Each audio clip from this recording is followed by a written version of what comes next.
قال النبی صلی اللہ علیہ وسلم انزل الناس منازلہم، حضور اقدس صلی اللہ علیہ وسلم نے ارشاد فرمایا کہ لوگوں کو ان کے درجے پر رکھو، یعنی جس آدمی کا جو درجہ ہے اس انسان کو اسی درجے پر رکھنا چاہیے۔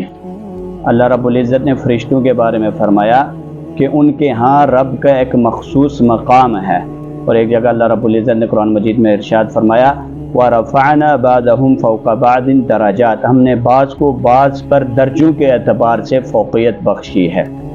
اور اگر خادم کو مخدوم کی جگہ، آفیسر کی جگہ چپڑاسی کو اگر رکھ دیا جائے تو اس دنیا کا جو نظام ہے، جو کائنات کا نظام چل رہا ہے، یہ سارا ختم ہو جائے۔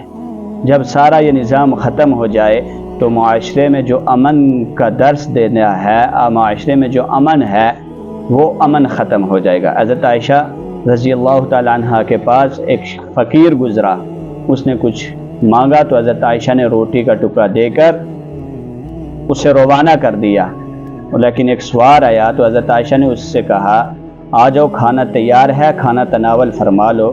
تو کسی نے پوچھا یہ رویہ کیوں ہے؟ تو حضرت عائشہ نے فرمایا میں نے حضور اقدس صلی اللہ علیہ وسلم سے سنا کہ انزل الناس منازلہم، کہ لوگوں کو ان کے درجے پر رکھو، تو میں نے اس حدیث مبارکہ پر عمل کیا۔ دعا ہے کہ اللہ رب العزت ہمیں حدیث مبارکہ پر عمل کرنے کی توفیق عطا فرمائے۔